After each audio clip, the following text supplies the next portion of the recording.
non queria aquilo para si. Right. Capuzich. Right. Right. So, first of all, if it's not good for me, Sure. it's not good for the taxpayer. Sure. And I want to put them in every decision. Mm-hmm. I want to put the taxpayers first.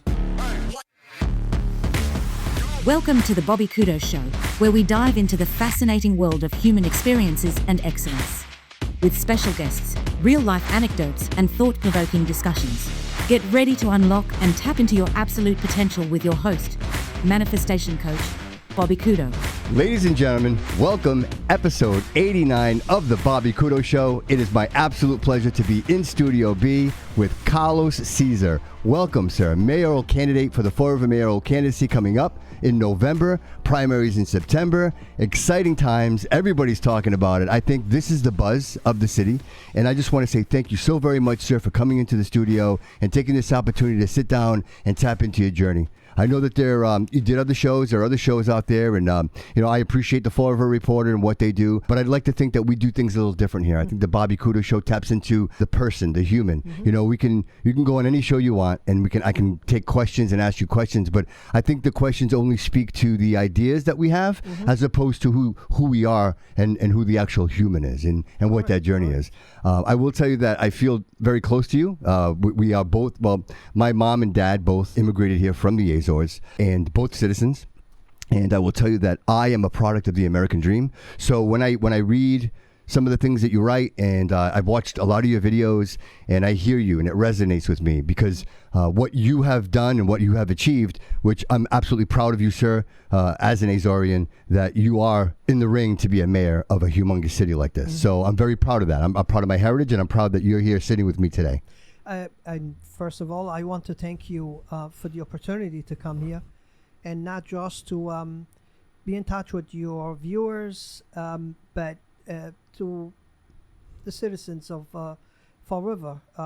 I will take every opportunity. I will attend any radio podcast. Yes, you should. Yes, sure. Because I think I'm a big believer that people, the more you go out there, the more people recognize you, sure. and the accomplishments that you've been doing. But because I'm a big believer, if you run for office, it's because you've been trying to accomplish something through your life. Sure. Me, and like you said, coming from Portugal at 21, not speaking English. Today, well, French was your right. French is your yes.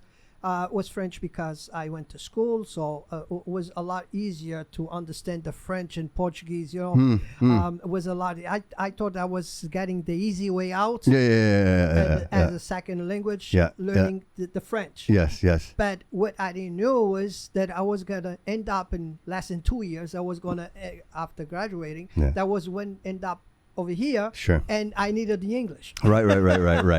Go so figure. I came with the with my Portuguese. I still fluent in Portuguese. I read, I write, everything, but I had to learn the English. Sure. But what a great place to learn, right? To come to Fall River. My mom, same thing. She was a seamstress her whole life. So she didn't speak. I will tell you, I'm sure you remember Quaker Fabric. It was a staple of the city. And I think a lot of the wealth that the Portuguese community has built was because of Quaker Fabric, right? Yes. A lot of wealth come from that. So when I say that, my mom worked there, and she was able to support two boys in a multifamily house. And you think of that today and how difficult and almost impossible that would be. She was able to do that, and she came here with a dream. She came here with an idea. And I say to myself, very rarely, Carlos, are we presented. I want the audience to just take a second and realize, what would it mean to you if you had to pick up everything you knew, right? Your home where you grew up, and move to another, not down the street, not to another city, but to another country, right? You don't know the language, and somehow this strength inside you, you have this will and this desire that you want to be part of something great, and no greater nation than America. If you have a dream, this is where you can build it, right? Yes. My mom came here escaping Cesar, that whole situation, but little did she know that she was going to create something grander than herself, right? And I think people like you that are brave enough to take those chances. Sure, I am still here in America. I always say to myself, gee, I always wish I had the strength and the courage to pick up and go somewhere else and build something great.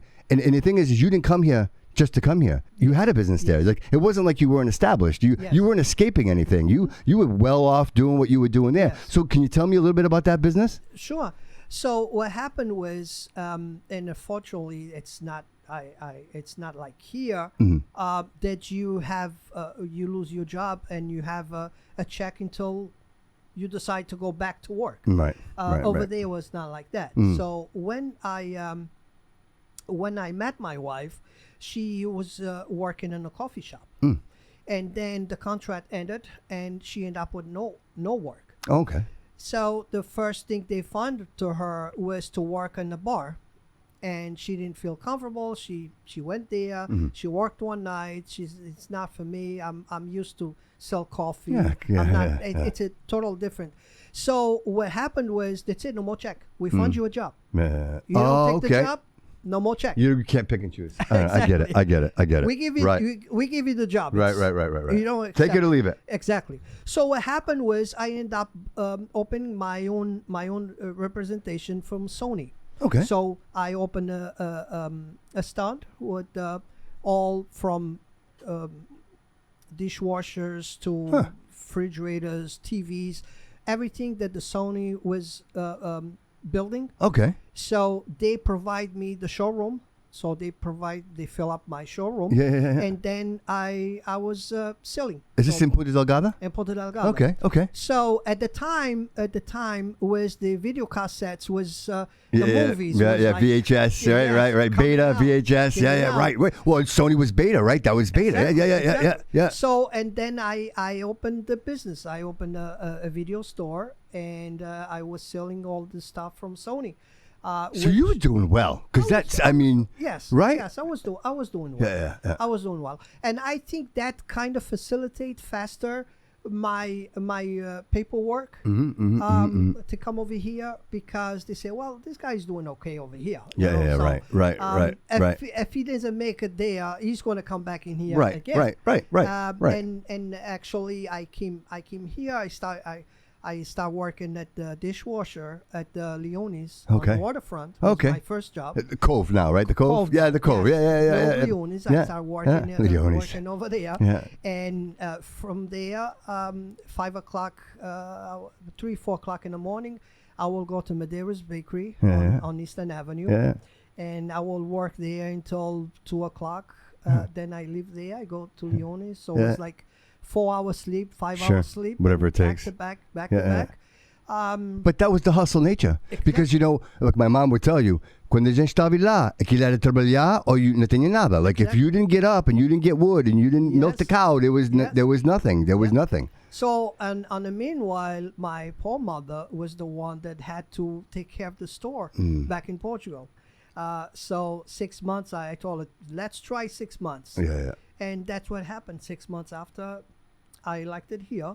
And I went back. I sold the business, and I returned. So it was February of 1888. Oh, wow. So what freguesia are you from? São Pedro, Ponta Delgada. Oh, look, meus pais são das Furnas. Das Furnas? Sim, senhor. Very nice place. Oh, cheirei pudim. I took my mom. My mom is 81. God rest her soul. I love her. She's 81. For her 80th birthday, she hadn't been back in 50 years.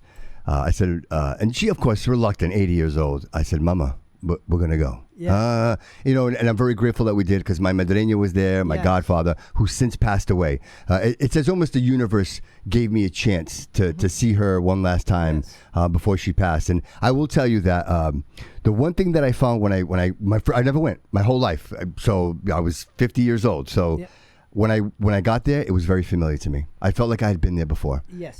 My mom even said, she goes, "Estás guiando da escola que tu conheces tudo." Like I went down to Profissão. I was in the Ribeira Cant. Like I went to all these places, and it felt so familiar to me. Yes. And it was something about how friendly everyone was. No matter where I went, I was driving around randomly by myself. I'd go to a cafe, I'd see a police, "Senhor police, don't start a cafe." "Ah, amigo, mamalim bosh." I go get un galão. It was just an amazing experience to be there alone. My mom, I left her with my godmother, and I just went for a ride, and it felt like a surreal experience, like I'd experienced it before. So the only reason I mention this is I can imagine. I know my mom says, "Listen, a gente vem aqui because tem necessidade." Like we had to come over because we needed to. But being there, I'm like, why would you leave? Yes. You know what I mean? Why would you leave this beautiful place? That's something that when I bring my daughters there, every time that I bring my daughters there, that's something they say, "Well, why you left this paradise? Why you left here?" Well, it was different times. That's what she says too. She says that. It was different times. Yes. We will never.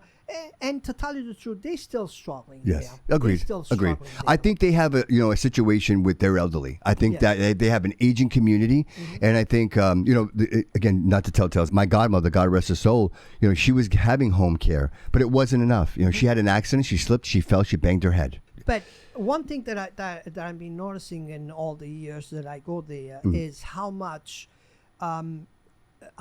money they bring in from outside to help the residents with the prices. Yeah. So all those tourists, so all those ships stopping by and all of that keeps the money coming into the city, and that helps the people not paying too much tax because they got it. So it's different there. You go to a gift shop to buy something, a souvenir to bring here, and here's a refrigerator with beer. Yeah, Just buy the beer. They open at the counter, and you get out of the store drinking the beer. Yes. Okay. But that's the culture. The culture's built that way. Yes. But you don't see people drunk. No. You don't see. They're very responsible. No. But they pay €2 for a beer. It's like $2 for a beer. Right. So it's different. You know what I think, Carlos? I think you can't escape who you are. So I think when you're on an island, here in America, if I did something that was grotesque, I could just get on an airplane and go to another place and nobody would ever see me ever again. I can hide. But when you live on an island like the Azores, who you are, your name, you don't want to disrespect your family. No. That all matters. And I think carrying that is why people can have a beer and control themselves and be respectful in public places. So which brings me to my point. So if we came here, we say to America, we say Fall River, for example, it's clear that we walk around, we walk the streets, we see what's actually happening. And I feel like it's an absolute clear definition of people just not being engaged or caring about our community. Yes. I don't know if you're aware, familiar with the broken window theory. I mentioned it with the other candidates as well. And I find that it's such a simple idea, but also really realizing that it makes all the sense in the world, right? Yeah. So if the room is clean, then everybody that comes into the space is going to respect it because it's clean. But if it's a dirty room, people throw things on the floor. People don't care. Same idea. Broken window, somebody will break another window. But if there's no broken windows, no one's breaking windows. One of the things that people mention to me every time that I bring people there, as you know, part of one of the great things that I did with the organization that I was a president was to help the elderly and grow so much from trips to the casino into overseas trips. Yes. Bring them back. The parents, the sons, daughters could not bring them. They are an age now they cannot travel by themselves. But if they own a group with another couple of friends, then they go over there. And one thing that I got over and over again is how clean the streets are over there. Even if a tourist puts a paper down, that paper don't last much because that don't last longer in there because they have always people picking up and vacuuming and landscaping. Everything is always beautiful and water and cleaning with water. You know, so I think I think that's what the Portuguese, the respect, the pride. I was talking. I've been knocking on doors for a couple of weeks now. I have an opportunity every time that I bump into a Portuguese. I know they feel comfortable speaking Portuguese, so I go right. Hey, eu dou tu és. So we engage in a good conversation. And one thing that they say, and I agree all the time, is all about respect. Sure. And even this second generation, my kids were born here. Yep. But they respect me Sure. as I respect my parents. I Absolutely. will never do anything to embarrass my parents.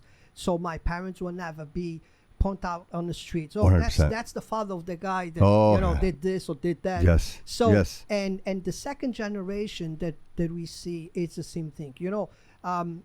My kids, I call them kids because one is 25 and one is 29. Yeah, but they'll they always be always kids. doesn't matter They'll what always be age. kids. It's like I'm the oldest son. And my mother treats me like I'm 15 course. still. Forever. But and pushes me my years. Sure. And when I see her, she's still living in Portugal. The first thing I have to see is Massa Benz. Hey, of course. If I don't ask her blessing, Spit. it's no respect. Pancadaria. So, and I'm 59. I Yeah, still have yes, that respect of course, for them. Of course. And the same thing with my daughters. They sometimes they talking to each other, and they on that spirit, it comes a swear. Yeah, right. And the first thing is, "Hey, Daddy, I'm sorry." Yeah, Because right. it's the Right. respect. It's right, the respect. Right. They know yes. that I don't like yes. that. Right. So, right. and it's the respect. Yes. So that's But that's fundamental, right? That comes from the Exactly. parent and the next generation. If you're raising a generation with no pride and no care, it's somebody else's job. Yes. Then Yes. that's just the way it is. And that thing that the work. Yeah. It's very important. Absolutely. Work ethic. Yep. And my two girls are like this. They try to go on their own when they're 18. They never came back. Yeah. They have their cars. They have their rents. Perfect. They never came back to Yeah. me. Contributing members of the society. That's what we Correct. want to raise. So Yes. Yes. So on that, I'm glad that I raised them with the respect for the others, Yep. and I'm not going to be here forever to take care of you. You Yes. need to take care of yourself. Absolutely. So, In that spirit, you mentioned the elderly, and I just want people to realize, if they don't know, how impactful you've been in that community, in the Flint Village area. You actually erected a community center. yes. Tell me about that. Can you tell us about that?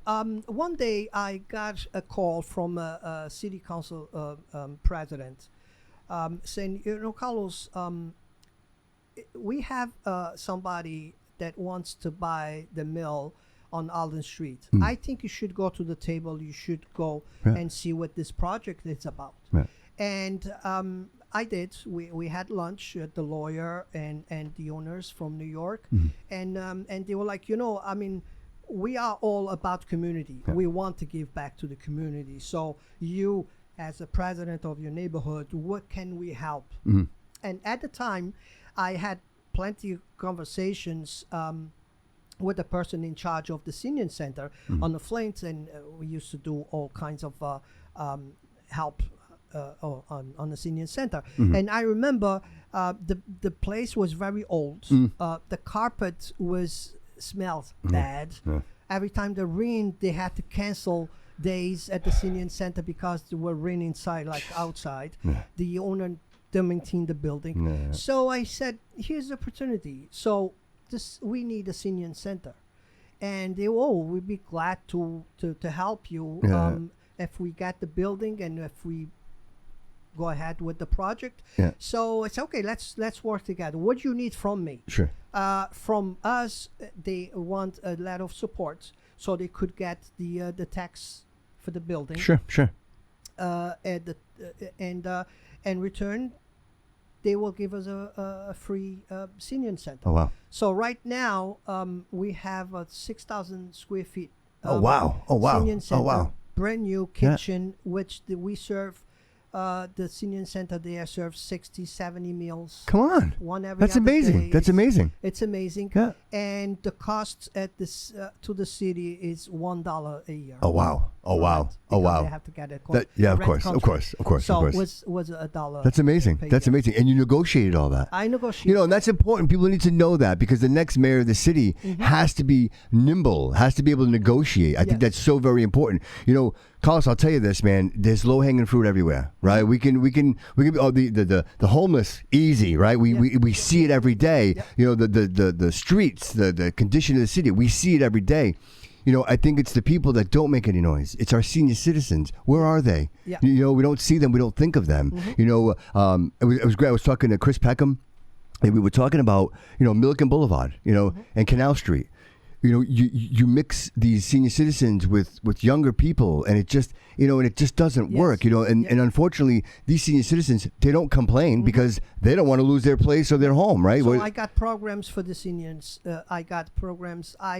In 10 years, I had an award from the Bio Reserve. I brought kids to learn about insects, trees, about water treatment. Yeah. I brought over 10,000 kids. Oh wow! Over there. Oh wow! They give me an award for. Oh, that's great. For that. So every year after school, when the school was done, I will put a class back to back. We provide the transportation, and that was and believe it or not, for some kids, that's the only trip they had. Wow. So they look for that. So we did that, and then came the big project, the $2.5 million that I was able to get to the Flint neighborhood. Wow. One day I called Ken Pacheco. He was in charge of the trash and water. So I called 4 or 5 friends into Father Travasos, and I knew that park had a water pump for the neighborhood on that park. Yeah. So I called them there and I said, you know something, I can see here something with water to entertain the kids. Something with water. Yeah. So my friend Al Lima, that already passed. Rest in peace. Yes. He designed the project for us to send to the state. Okay. Project was beautiful, with all the soccer fields, with the water. Deval Patrick. At the time was the Patrick, right? Yes. I'm trying to think of the date. Yes, so I'm trying to follow along. Yeah. Go ahead. Yeah. So we sent that to be approved. Yeah. But a month after, we got an answer, and Ken Pacheco called me. He said, Carlos, here's the conversation that I had with the governor. He told me that unfortunately he doesn't have money to renew to fix parks, but he saw something very interesting on that plan that Al Lima sent it, and Al Lima always thinking in advance. So what he did was, and I still have a picture of the plan, he put right on the back, right on the top, the bike pad. Okay. He put right on the top the bike pad. Yeah. And then Ken Pacheco said, you know something? But he said that out of the $11 million that he has to put a bike pad in Fall River, which got approved, and the money is there. Yeah. He's going to take $2.5 million. Oh, wow. And he's going to put it to fix the That's project. Amazing. That's so amazing. So, how great is that? And this is all stuff that you can Google on Facebook. Yeah. During construction, I was doing presentations, interviews for TVs and everything, because it was a big. I tell you what, Carlos, those are such noble things, and unfortunately, there's no way to track it, right? But when you think about it, you say to yourself, all the children that are going to spend summers at that water park, they're not in the streets, they're not sitting at home playing video games, they're not right. So it's like one of those things that it's impossible to measure, but the good is there. Yes. It's contributing to the community to make it build a strong community. Yeah, another accomplishment that I remember. We had a weekend where it was like 2 or 3 robberies on Pleasant Street. And I called... What are they stealing? There's nothing on Pleasant Street. Stores. There's nothing there. But the option, it was on the radio, was like, it's a lot of crime on Pleasant Street. I will never walk on Pleasant Street. So I called the mayor, Flanagan. Who was Flanagan at the time. Yeah. I called Flanagan. I said, you know something, I need help. I need you to help me change this mentality that now it's not safe to walk on Pleasant Street. So he said, Carlos, I'm thinking of something. I will give you a call tomorrow. Okay. The next day, give me a call, and he told me, Carlos, I'm bringing a carnival to Fall River. I want the profits from the carnival to go to your neighborhood. And spend it the way you think that it's going to prevent the crime.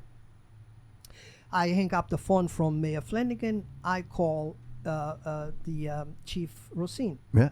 I said, Chief, if I got money, how can I best use the money for the crime on Pleasant Well, I mean, go to the source, right? What a great idea. I mean, amazing. Instead of going through the bureaucracy of a bunch of, like, go right to, I love that. I love that. I love that. I'm man of action. I love that. He said, Carlos, I'm going to be very frank with you.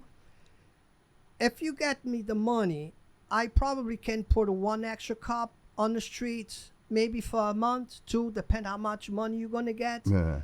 But we have no cameras.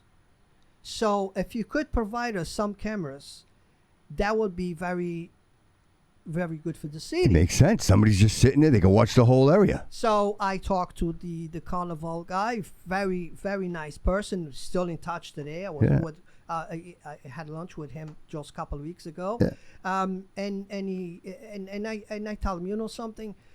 I know it's expensive. A carnival can be expensive for a parent that has 5 kids. Sure. You know, so what can you help me with besides give me a donation? Yeah. He said, well, let's do this. I'm going to put all the kids can come from 3 to 6 for free. I'm going to, you can print bracelets. Okay. So every school, I personal delivery for every kid went home with bracelets. Wow, no kidding. For free to the carnival. How did I hear this? How did I not hear this? So I deliver for every school. I handle all to the principals the thing. The end of the carnival, we did a press conference, and the carnival handed me a check for $15,000. Oh wow. I got in touch with the chief. I said, Chief, I have $15,000. What can we do? Yeah. So we went through the cameras. We bought 3 cameras at $3,500 each. Okay. The cameras were so good that the officer could see from their phone. Oh wow. So we had. So you got the detail. internet. You got that HD detail. Exactly. Right. So right. we, besides the 3 cameras, we had to pay the whole year for the wireless Monitoring, internet. yes, right, So they right. could get access to the cameras. Makes sense. A month after, we got a lot of drugs out of one house. Wow. And guns out of one house. That's because you could see it. You could see it. Yes. So one day, Wow. the chief asked me to come by the station and for to see. So I saw where the cameras was installed, and they said they saw the sky. They saw the sky that they will never know that because we don't install them. Right. We have somebody install them for us. Yeah. So so we got all the data that we need, and when we see that we're going to catch the maximum out of that address, we go in. Oh, wow. So it's Wow. I mean, I'm being. That's such a cool story because nobody knows how that happens, right? Exactly. So somebody read in the newspaper, big drug bust, and they collected drugs and guns, but nobody knows how it all came to be. You know what I mean? What a great story that, helping out the children and having the kids enjoy their afternoon for free was, right, the catalyst to cleaning up the neighborhood. That's amazing, Carlos. That's amazing. Yes. We were able, and always with a team of friends. Sure. Sure. We have a lot of. This city, it's so lucky that we have a lot of citizens that they don't want to get paid. They want to help. Right. And I was so happy that every idea that 30 years after, probably another event that you never heard about, a rodeo. Oh, love that. I bought a rodeo 30 years after. No kidding. And I set up a parking lot, a mill parking lot, into an arena. No kidding. And it's funny because, and again, I call, I had a friends tell me, Carlos, we don't have a rodeo. I said, you know something? I don't know. I don't understand anything about rodeo. Sure. But you know what you're doing. Tell me what you need. I will make happen. Yeah. So, and we did make happen. Yeah. So one day I go to Ken Pacheco and I said, Ken, I need help. And he's like, oh, Carlos, what's now? I said, well, I want to do a rodeo, but I need dirt. I need a lot of dirt. Right. And he said, no problem. We're gonna help. So he started truck after truck after truck. So we set up a parking lot into an arena. And when was this? Oh, this was probably, I will say 10 years ago. Well, we got to do it again. We got to do it again. I had 45 vendors. Oh, wow. Wow. Tents. I have pictures. I have videos of that. that was a great event. Yeah. But because somebody knows about something, and I was able to work with them and to put it together. Yeah, absolutely. But from all the rodeo, Yeah. the funny part is when it was time to take the dirt out, I go again to Ken Pacheco and I said, Ken, we have a big problem. That dirt, it's dirty. That dirt, with having all those It's not animals, clean dirt. that's It's dirty not dirt. clean Yeah, dirt. it's dirty dirt. And he looks at me very calm and he said, Carlos, you don't know how much I need that dirt. I said, with all Fertilizer. So the dirt is right on the end of Durfee Street. Yeah. When you come from North Main. Oh, yeah. I know exactly what you're talking about. The roundabout there. Yeah, Exactly. yeah. So the dirt from the rodeo is on that part. Oh, and wow. that grass, it's green You every see year. it? It looks beautiful. And that used to be dead over there. That used to look terrible. I love that. That's so great. What a great story. I love that. That's such a great story, yeah. man. That's amazing. So I've been in there. I've been out there for 30 years, trying my best. Yeah. To help Carlos, the city. you are a pillar of the community. You're a pillar of so- your community. You work with other leaders, and it's obvious. It's Yes. obvious. So another one that I would like to tell you about is the question on the ballot that I put 10 years ago. Okay. So, and let me bring you a little bit back. At the time, we bought brand new trucks. Mhm. So the city bond $7 or $8 million to buy new trucks, Mhm. because one of the employees fall from back the truck and hurt himself. Yeah. So the city didn't want to be ill for no more. So they purchased brand new trucks. Sure.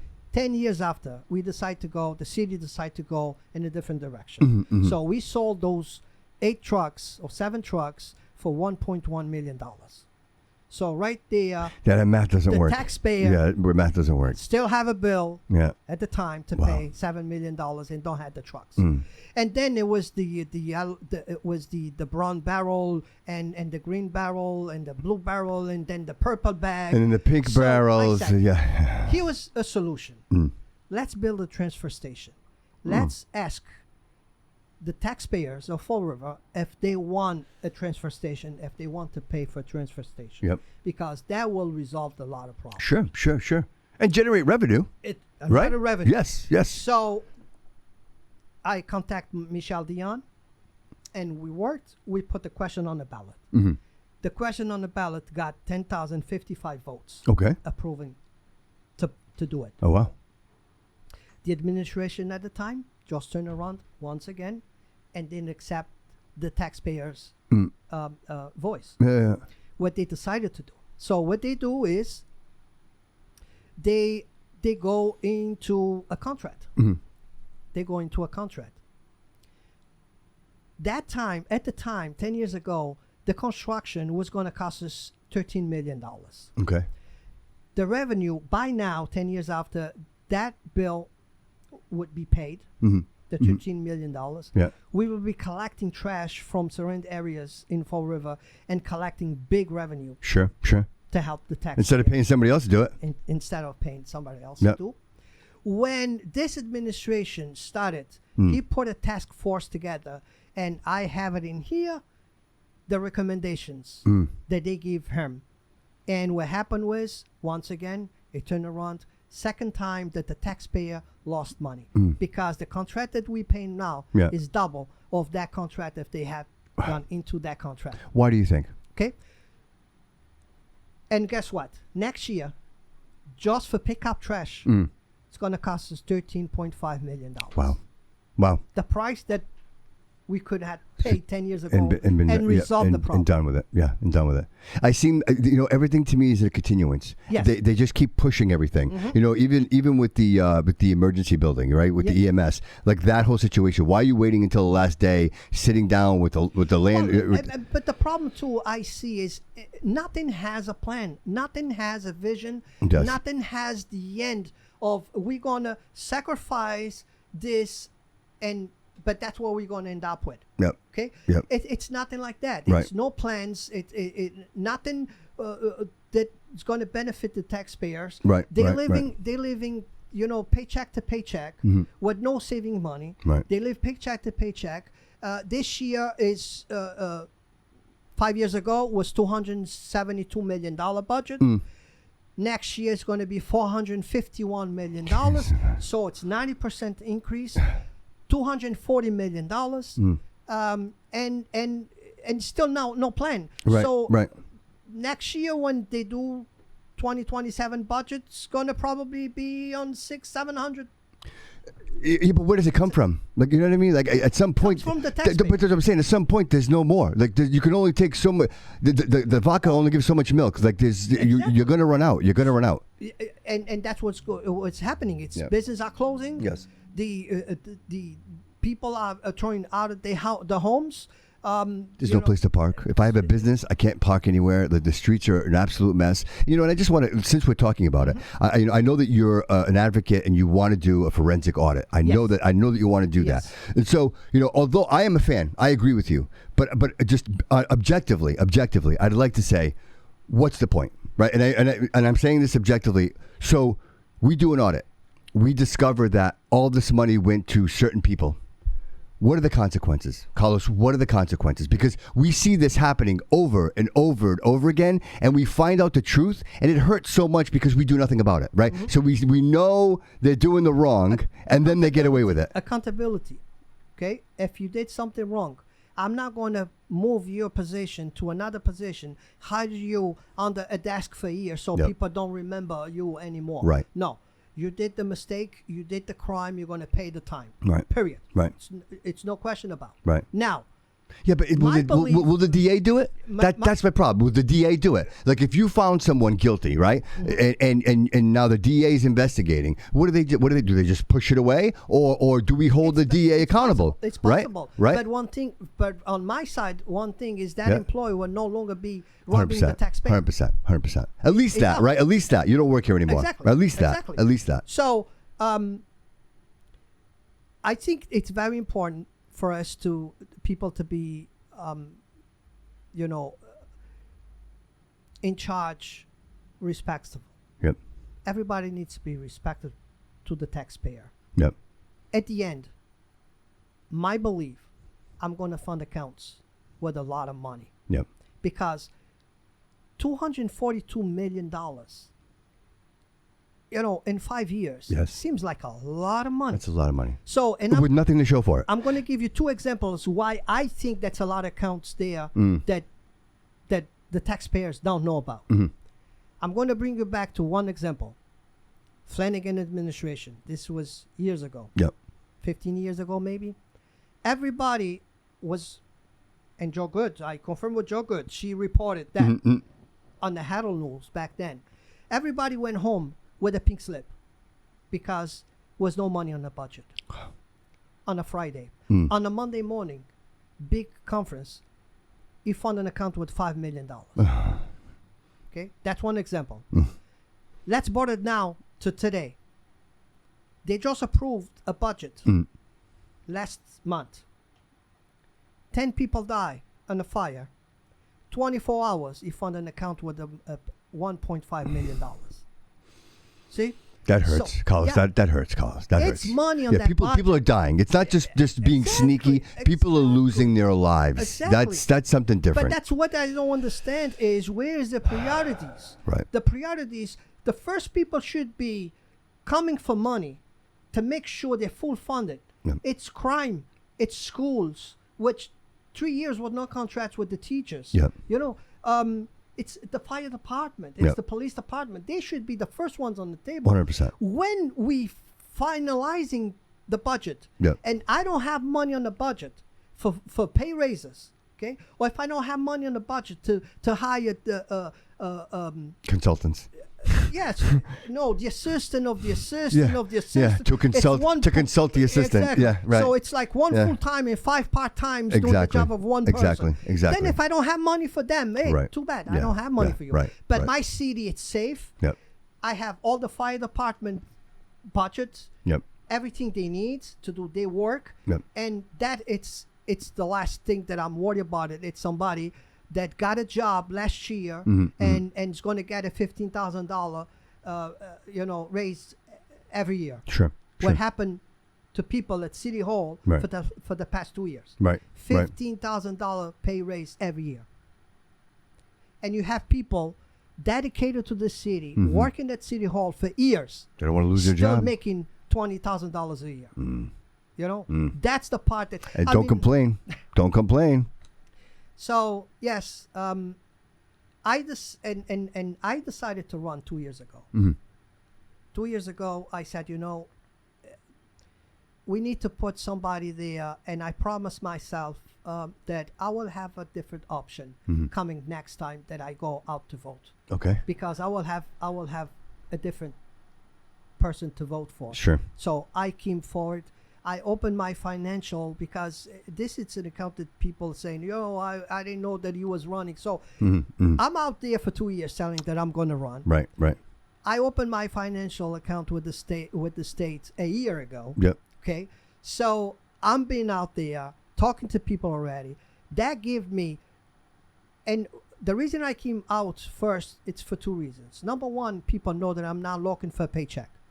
Okay. Because I decided to run. I don't care who was going to run. Right. I'm not going to wait for, I can win this I can beat that guy. Right. So I'm going to run today. Yeah. I'm going to decide to run. No. Right. Was never my intention to run against nobody. I'm running against one person, and that's the mayor. Sure. I'm not running against anybody else. Yep. So that's why I came that early. Second reason that it was good for me was because by now I have my teams together. Okay, I have my teams on homelessness. I have my teams on the economic development. I have my teams on trash, because those people that give that paperwork to the mayor, they own my team. Sure. Okay. Sure. They contact me, Yes. Carlos. Yeah. If he had to what we had told them to do, we would not be on this situation. Right. So let's hope that you get there and you get it fixed forever this time. I said it. The person, the mayor that wins this mayoral, he has to be the smartest guy who knows the smartest people. Yes. We never get the perfect mayor, right? But we get the one that's smart enough to say, let me build these teams. I've had a couple of candidates on the show. You're the only one that has teams already built and ready to go. Yeah. Just so that's important to know that. And I know that you're in that Flint community, and you drive that force. And I think having that experience for you and those connections, so you're already working with these people. Yes. You know what I mean? And you're working on a neutral ground. It's not you against me, right? Yes. It's us for the community. And my team, I've been saying this, no one on my team is looking for a job. Either they retired or they have good jobs. Sure. They're not looking for a city job. Yeah. So they on this because they care about the city, they care about Fall River, and they know that I can do a better job and save taxpayers money. Sure. That's why they say that I'm the right guy. But, and another thing is, I'm not just on this. I know about this, but I don't know about all the other 5 factors to run the city. Right. That's not true. I've been everywhere. Right. For all these years, I've been everywhere. Right. I have in here that I can show you. I got recognized from 3 different mayors. I have citations from 3 different mayors that they recognize my work on this community and how much I do for the city. Yeah. I got everything from the from the police department all the way to the state house citations, because years ago, I don't know how many years ago, I was nominated the neighborhood hero.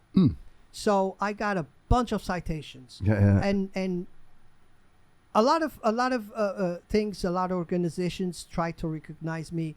I never go. I always send somebody, because I don't like to. I always say the people that do the most say the least. That's how that goes. I try. That's why a lot of this stuff, it's not out there. Yes, right. Because they don't even know that I was.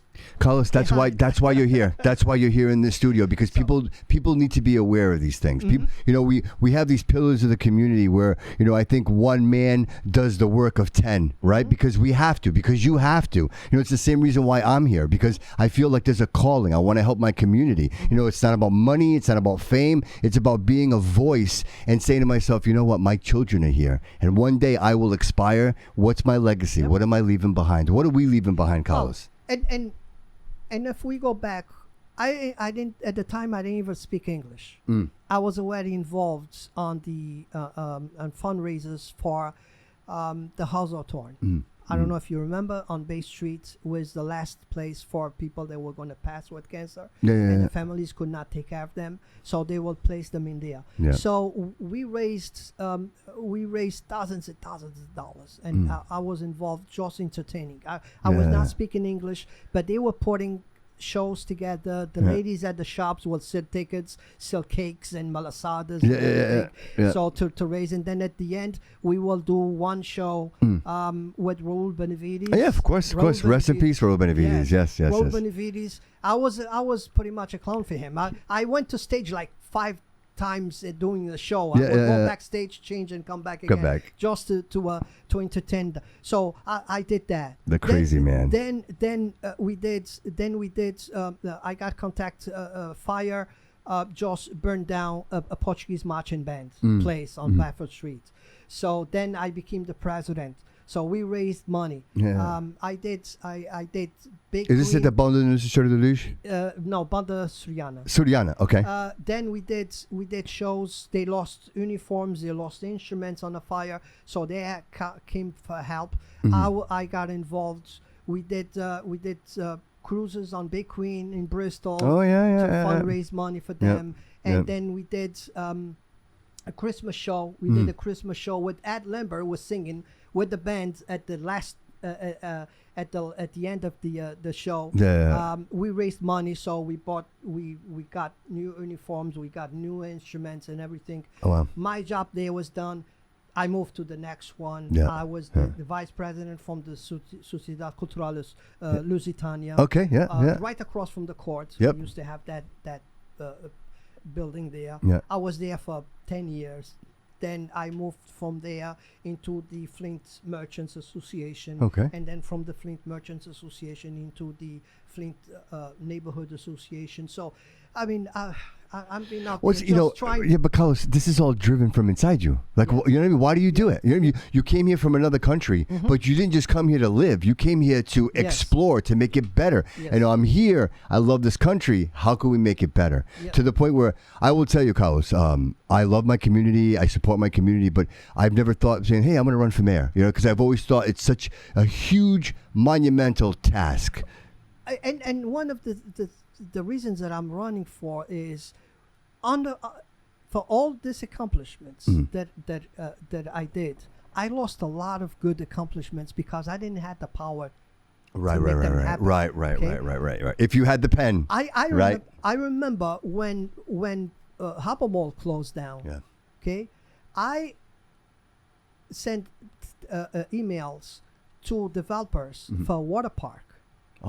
For waterways. I contact waterways and I love that outside thinking, man. I love that. Yeah, I love that. Right. It's been a year and the place was closed. Nobody could use it. Nope. So I said, okay, this is the perfect location for it. And guess what? If we can Route 24 is right there, right? Like right off the highway. So the casino. That's what they look for. It's been in and out of the highway. They don't like to put their customers through traffic and everything. So I said, look, just the potential. We could have something that we could use summer jobs for the kids in the summer and in the winter. Big tax revenue for the city. Okay. Yes. A lot of jobs. Yes. And even in the winter, we could freeze the pools and have ring that's a great idea. And what a great idea. A beautiful show, light show on the winter night with hot chocolate. Love that. Yes, the tree lighting ceremonies. You could do there's so much you could do. There's so much you could do. This is just one example. That things that I lost that I never able to accomplish. So I have that idea and then that mentality and that vision. Okay, because we came from Ponta Delgada. Ponta Delgada, it's a lot of festa. It's festa every weekend. Yes. And that's what we should celebrate, right? If you're winning, Carlos, let's celebrate, right? The fruits of our work, the fruits of our labor. Let's celebrate. So I mean, it's been, and it's just like this one. It's been a lot. We need revenue. Definitely, we need new revenue. Sure. And I'm thinking, the city owns 30% of land. Okay, between the parks and the water department. Water department has a lot of land, and what they don't want, they buy the land, they fence the land in because they don't want the grounds to be disturbed. Sure. Which I understand. Right. But if that land, it's not on, if the taxpayers are not collecting taxes, revenue from it, then it's costing money. Let's make it work for us. Yeah, right. Help on that. Natural reserve. Put a path in there, maybe. Right. Something. We don't have a campground. Right. Right. How difficult will it be to build a campground? Yeah. You know, we have people that traveling with campers from Connecticut to Cape Cod. Can you imagine if they could hook up in Fall River? Right here. Right down the waterfront. Clean it up. Revenue. Yes, 100%. It's revenue. It's then an experience. They're going to go into restaurants and all of that. You know, yes. As simple as the I go to New Hampshire.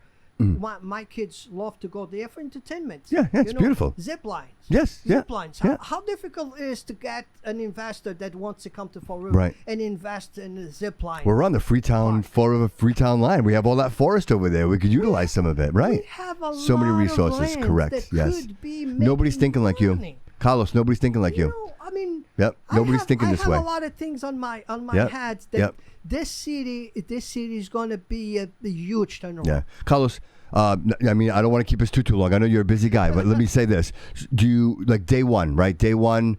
You are the mayor of Fall River. What is the plan? What are you hitting first? First would be we need to know how much money we really have. Yep. Because forensic audit is going to be my first thing because I truly believe that we have a lot of money there that we can not cut tax on the taxpayer, but freeze them. Sure. Freeze them.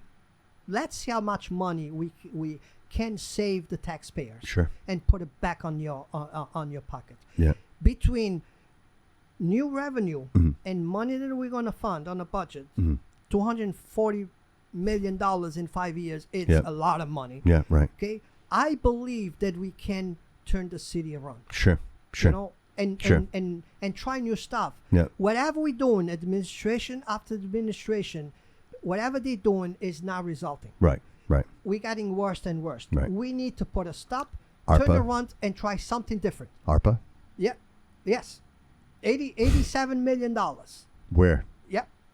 So we need to try new stuff.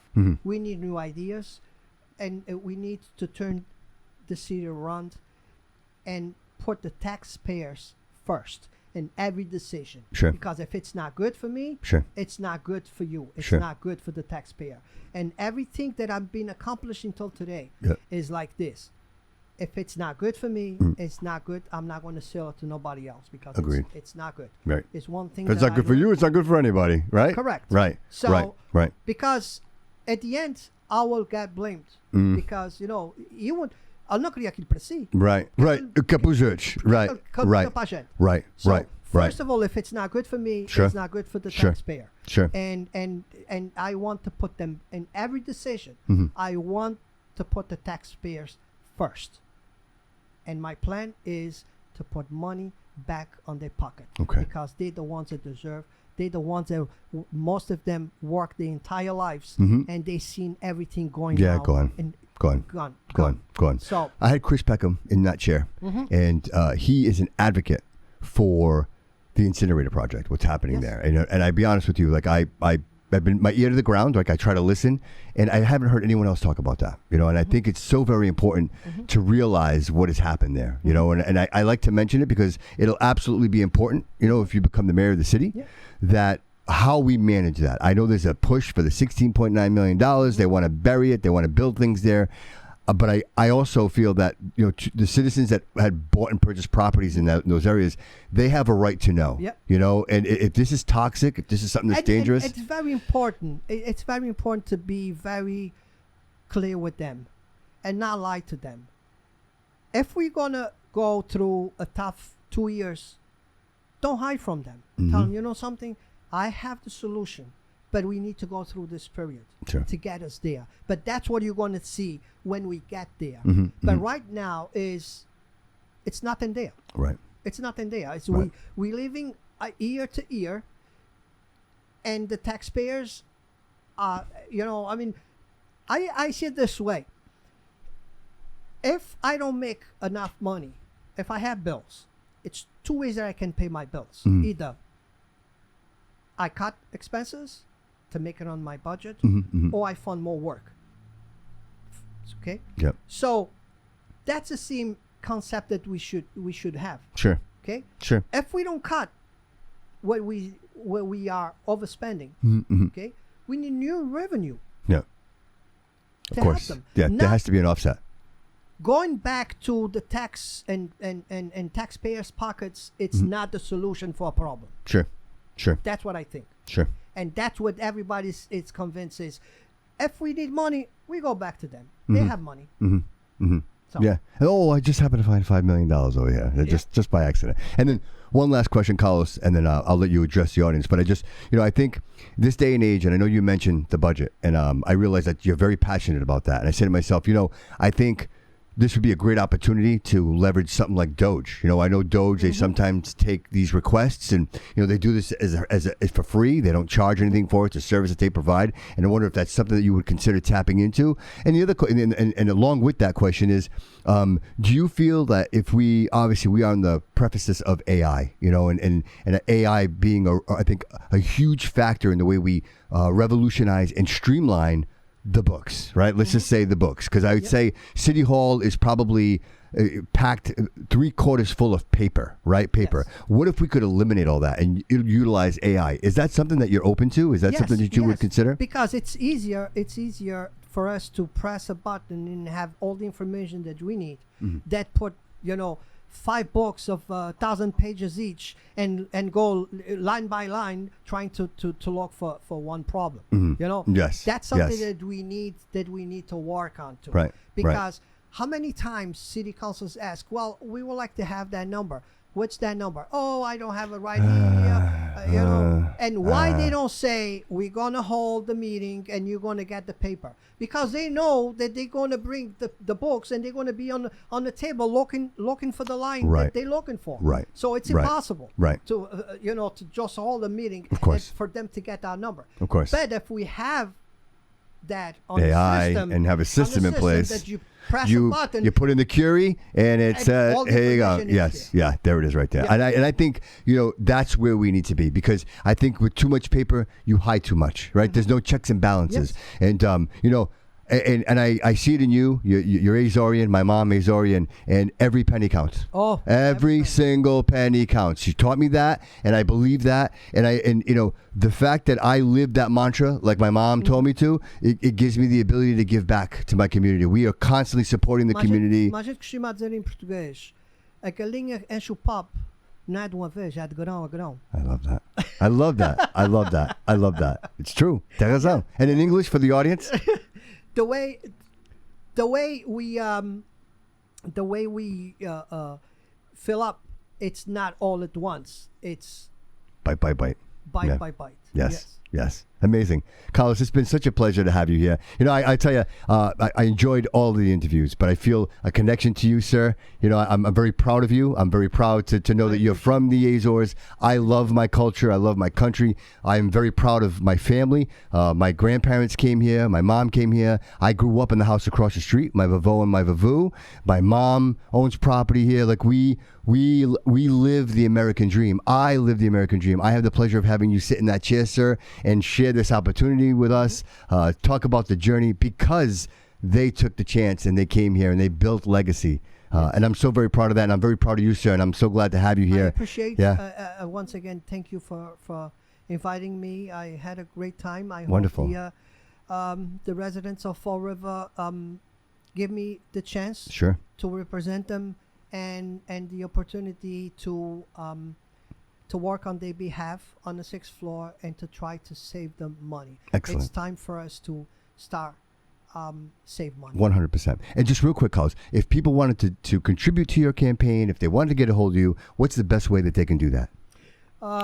They can just go on my website. Okay. They can. And what's that website? It's just for the audience. CarlosCesar.com?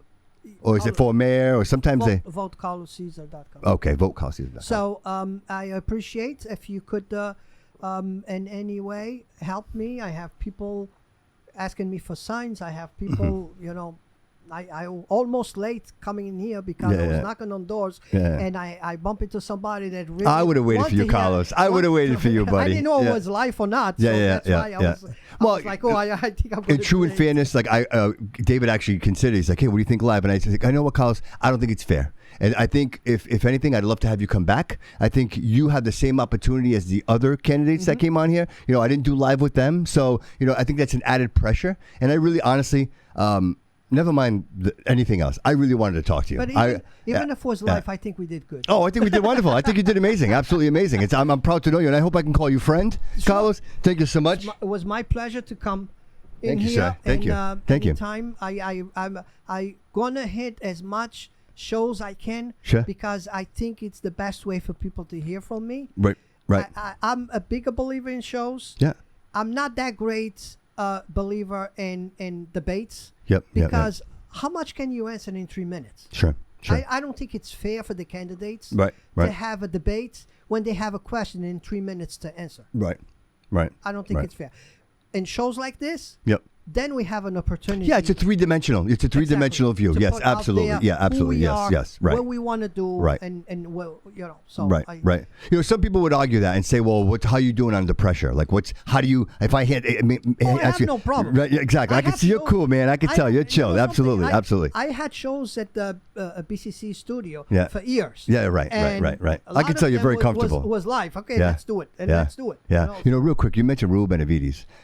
Can I tell you that obviously the purpose of what I do here is for my community, but I just wanted to say it because I just find it, the universe is amazing, and I think it's just funny that you mentioned him. The reason I'm here is because of him.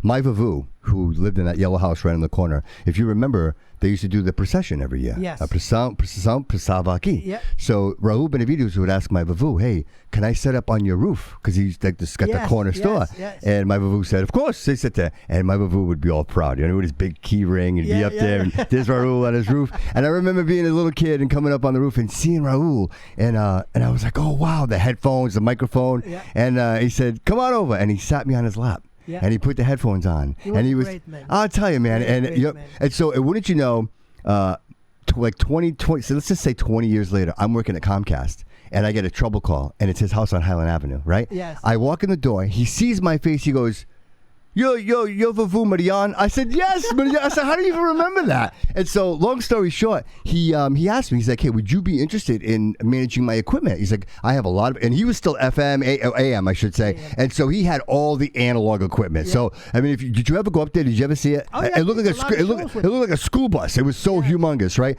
And so he's like, would you mind managing, my internet and my equipment? And I said, I would absolutely love to. And so I was exposed to that. So, rest in peace for Raul Benavides. I mean, I haven't heard his voice in a long time, but another pillar of the community who supported us. I remember on Sundays hearing his voice and people trading washing machines and stoves, right? Like, and his voice was my Sunday morning, and it warms my heart that you would even bring his name up. Yes. Carlos, I appreciate you, sir. I wish you all of the best luck. You are a friend of the show. My services, whatever David and I can provide for you, just reach out to us. We'll exchange contacts. And whenever you want this platform, I'm with you. If you'd like, I'd even offer, if you want to go door to door, I'd love to go with you. I would love to see and hear what the constituents have to say to you, and how they feel. You know what I mean? Yep.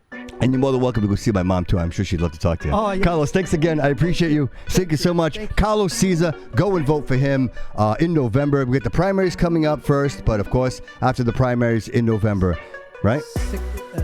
September 16th. September 16th for the primaries and November 4th for the mayoral election. So there we go. Ladies and gentlemen, we thank you so much for being here today. We really appreciate this. We got 2 candidates left that haven't made it to the show yet. I won't call them out here, but I have reached out to both of them and I haven't heard anything back, which is okay. I just don't want any pressure from anybody, and this isn't everybody's cup of tea, but I want the audience to know that we are here for the community and we'll continue to support these candidates and deliver the true message of who they are and what they represent. So I appreciate you. Thank you, David, for being here. Gary, thanks for coming in. I really appreciate it today. And to the audience, we appreciate you. Thanks for being here on this journey. Remember, always remember that all roads lead here.